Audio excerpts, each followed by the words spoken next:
Good morning. Happy Tuesday. I hope everybody had a wonderful holiday weekend. I worked yesterday. Courts are closed, but I still had an arbitration MSJ hearing yesterday morning, and I just decided to keep working. Make hay while the sun shines and all that.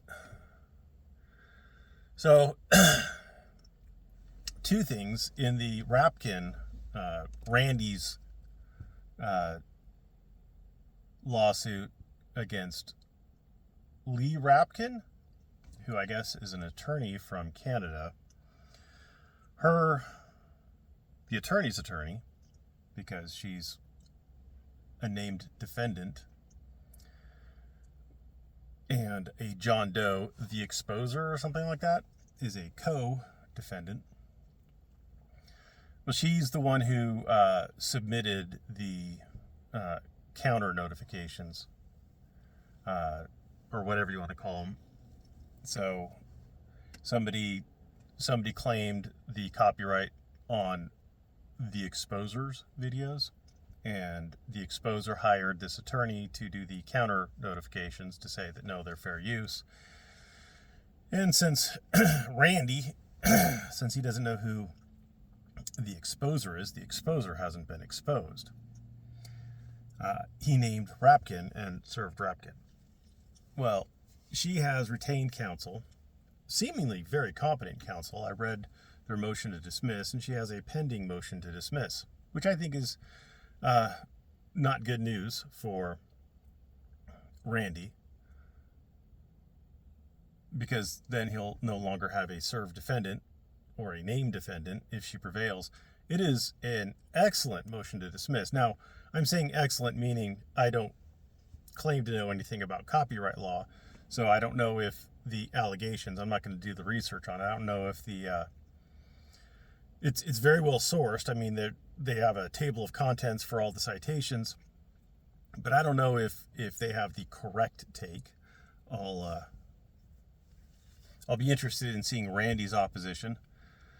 I doubt it'll be as well written or thorough as their motion to dismiss, just based on what I know from Randy, but he might have a technical legal point that will carry the day. So, but it's a very good motion to dismiss, at least as far as the how well it's written and sourced. So, not good news for Randy. He's got his homework cut out for him.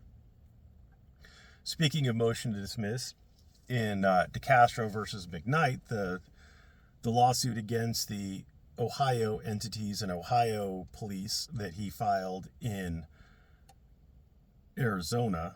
Was it Arizona or Nevada? I forget which. Anyway, that got transferred back to Ohio.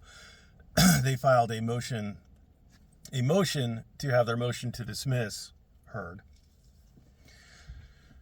which is very bad news. Well, I don't know if it's really bad news for Decasto.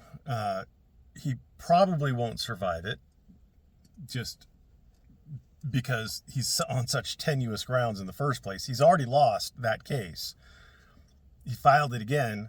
It got transferred back to Ohio, and it got assigned to the judge who dismissed his previous case and knows the history of the previous case and knows the issues and knows they're the same as the one he raised in his second lawsuit.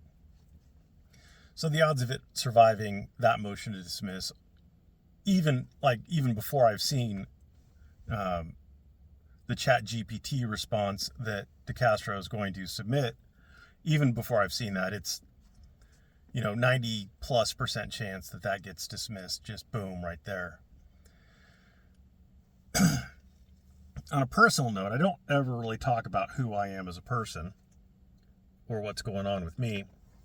It's not something that I really want to share on the internet, but there's been a lot of speculation in my comments. Yes, the child seats are for Chili Decasto. No, I'm joking.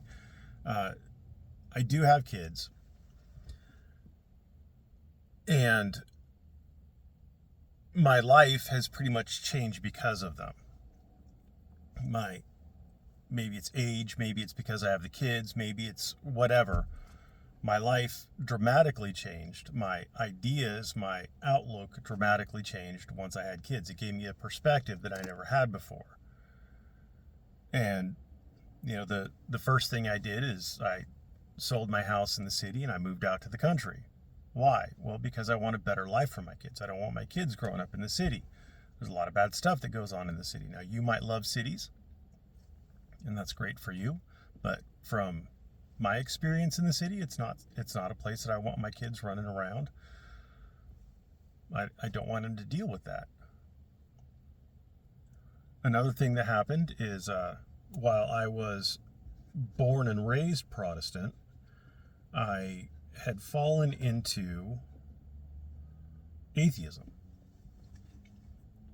I blame a lot of that because of the way Protestantism is, where it's, anybody can interpret the Bible however they want, and if you don't have an understanding of the whole Bible and you don't have a grounding in everything, then you could come to the position where there's a lot of contradictions. And you might think there's contradictions, and I'm not trying to convert anybody. I'm not that guy.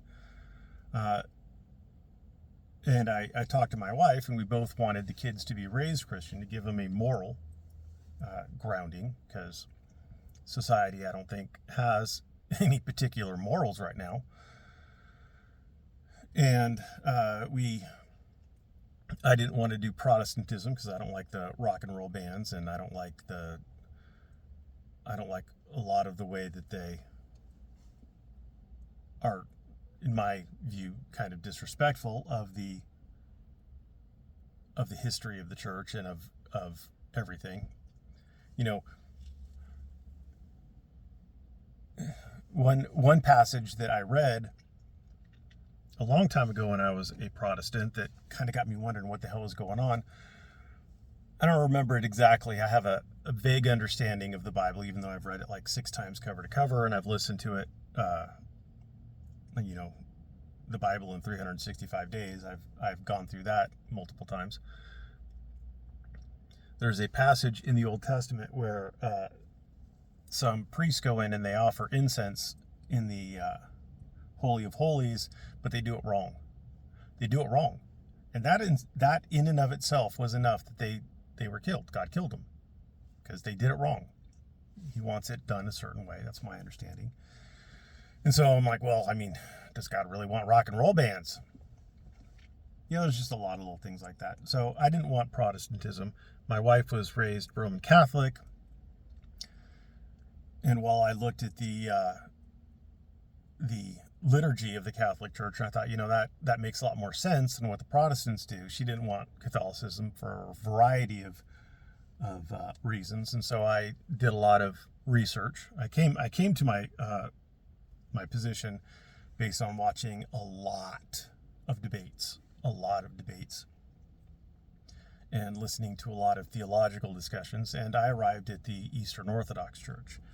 And on Sunday, I've been going for quite a while, and on Sunday, my family and I are going to be baptized into the Eastern Orthodox Church. So, what I'm saying is that since having kids, I have changed my political views. I was a hardcore believer in democracy, and when I say I voted for Obama, I voted for Obama. I was a believer. I was, you might want to say, dumb. And I'm not trying to insult anybody who voted for Obama or who thinks that was a good choice. But in looking at a lot of these things, I found that, and when I say the government hates you and wants you dead, they really do. At least that's my belief. Of course, you may disagree. But you come to realize, or at least I came to realize after having kids, that the government is entirely against families. Oh, they gave you a $2,000 tax credit per child. Well, congratulations. And so my politics shifted to anything that supports, that encourages, that incentivizes families is a good policy. And any policy that disincentivizes or discourages or disadvantages families is a bad policy. In my opinion, the role of the government is to allow you, a biological creature, to have a family and to help ensure the success of that family. Raise up strong little babies. One of the issues that we have that we're trying to solve with immigration is people aren't having kids. So does the government incentivize families? No. I mean, still divorce on demand. John, you're a divorce attorney. I know. People have the right. People have the free will, and they're going to pay someone to do it. So there's at-will divorce. There's abortion basically on demand. I know that the states have the ability to curtail abortions, but they really aren't. There's no state that has completely outlawed abortion. And there's nothing preventing you, even if for whatever reason you can't get the abortion you want when you want it, there's nothing to prevent you from going across state lines and getting it in an adjacent state. So, I mean, that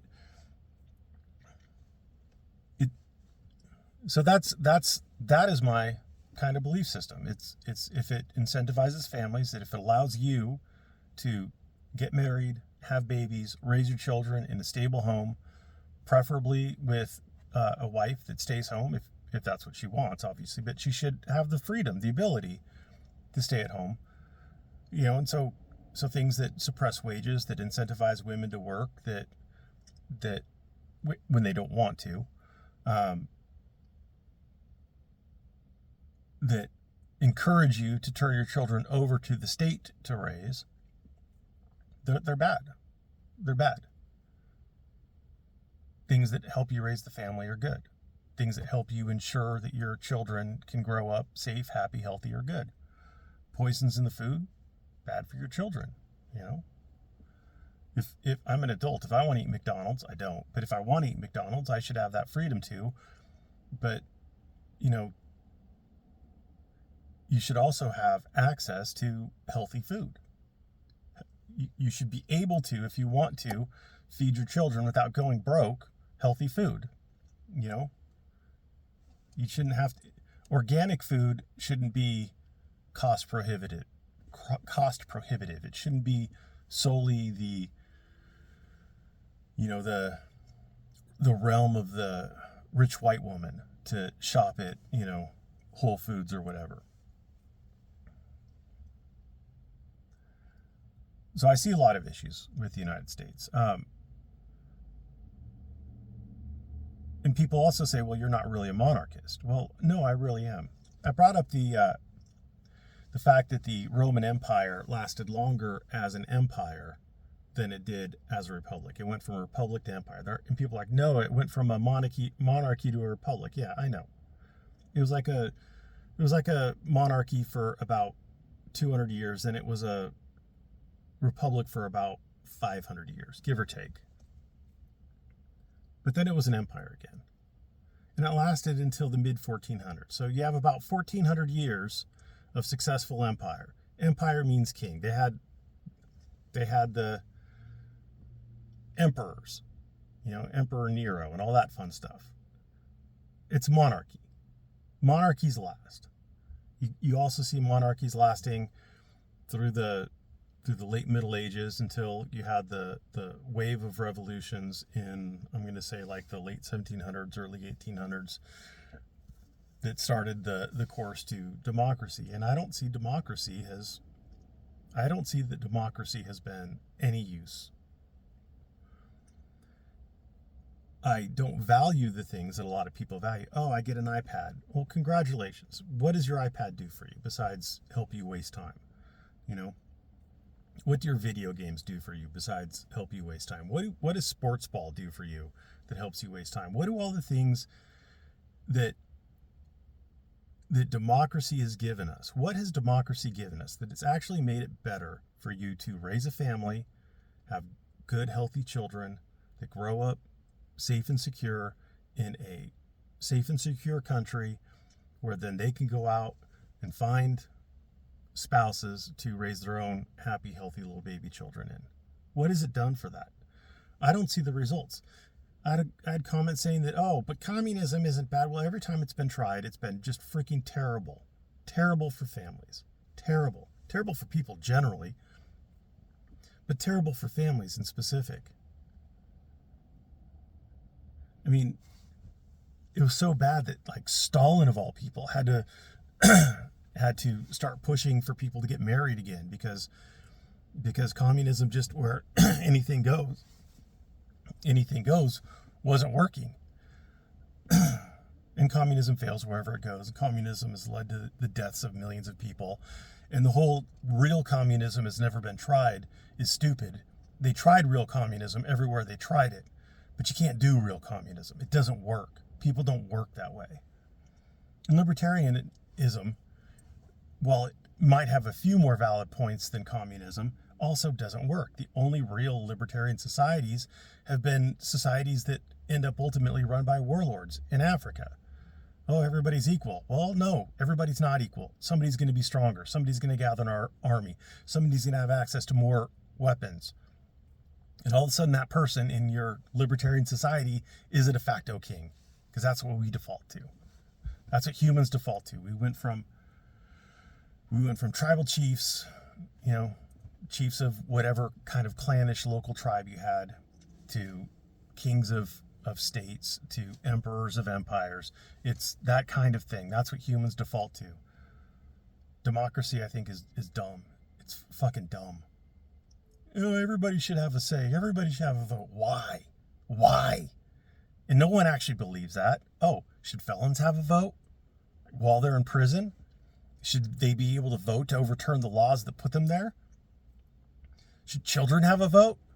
I've got a 1-year-old. Should my 1-year-old be able to vote? Oh, no, not that. Well, then why should everybody be able to vote? None of it makes sense. None of it's logically consistent. None of it makes sense. So that's who I am as a person. I am a Christian. I am a monarchist, and I believe that any policy, any action of the state that makes it harder for anybody to have a family is bad, and any policy or action of the state that makes it easier for someone to have a family is good. That's my politics. That's who I am. I'm not a white nationalist. I don't believe in white nationalism. My wife is mixed race. My children are mixed race. I have dated the rainbow. I understand that certain groups have certain proclivities, and it would probably benefit the country to make better informed decisions on what groups we allow in, and in specific, what individuals from what groups we allow in. I think that makes sense.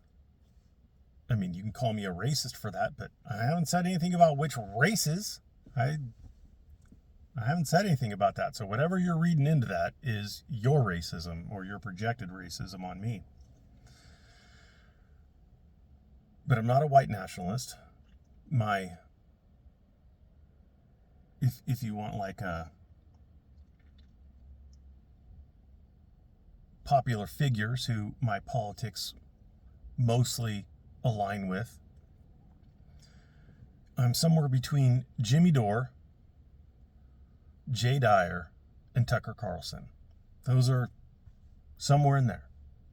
Somewhere in there. But as long as the policy benefits the family, or the action benefits the family, I'm for it.